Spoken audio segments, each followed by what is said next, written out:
আমরা আরো একটি প্রশ্ন নিচ্ছি। আমাদের একজন দিনী ভাই প্রশ্ন করেছেন, লম্বা প্রশ্ন।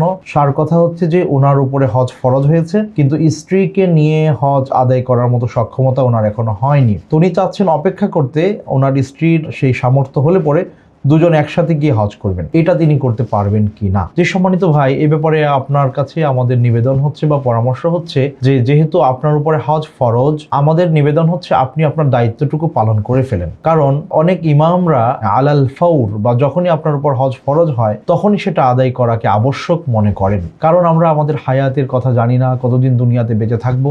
এবং রাসূল সাল্লাল্লাহু আলাইহি ওয়াসাল্লামের একটি হাদিসও রয়েছে, মান আরাদা আন ইয়াহুজ্জা ফাল ইয়াস্তাজিল, কেউ যদি হজ করার ইরাদা করে, নিয়ত করে, সে যেন তাড়াতাড়ি করে নেয়। সো আপনি আপনার উপরে অর্পিত এই ফরজ কাজটুকু আপনি আদায় করে নেন, এটা আপনার কাছে আমাদের নিবেদন। এরপরে আপনার স্ত্রীর পক্ষে যখন সেখানে যাওয়া সম্ভব হবে বা তার সামর্থ্য আসবে, তখন তিনি আপনাকে নিয়ে আবারও তিনি যাবেন। আর আপনার স্ত্রীর উপরে হজ ফরজ হওয়ার জন্য আপনার যাওয়া এবং আপনার স্ত্রীর যাওয়া উভয়ের খরচ আপনার স্ত্রী বহন করবেন। ওই সামর্থ্যটুকু যখন ওনার পক্ষে আসবে তখনই কেবল ওনার উপরে হজ ফরজ হবে। তো এই জন্যে আসলে আপনি আপনার হজ সম্পাদন করে আসাটার মধ্যেই কল্যাণ। কারণ আমরা জানি না আমরা দুনিয়াতে কে কতদিন বাঁচবো। যখনই আপনার উপরে আল্লাহ সুবহানাহু ওয়া তাআলার এই বিধান ফরজ হয়েছে, দেরি না করে সেই দায়িত্ব আদায় আপনার করা উচিত। যদি আপনি না করেন তাহলে আপনার জিম্মায় কিন্তু একটা ফরজ রয়ে গেল। সো দাইনুল্লাহ, এটা আল্লাহর ঋণ আপনার কাছে। সো এই ঋণ আদায় না করে যে কোনো সময় আপনি দুনিয়া থেকে যদি চলে যান,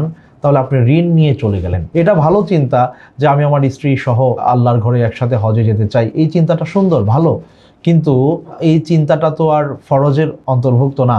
এটা আমরা মুস্তাহাব বলতে পারি, কল্যাণমূলক চিন্তা বলতে পারি। যেহেতু আপনার উপরে আরোপিত ফরজ কাজ চলে আসছে, আপনি আপনার ফরজ আদায় করে নেন এবং আল্লাহর কাছে ভালো করে দোয়া করেন খুব তাড়াতাড়ি যেন আবারও আপনি আপনার স্ত্রীকে নিয়ে আল্লাহর ঘরের জিয়ারতে যেতে পারেন।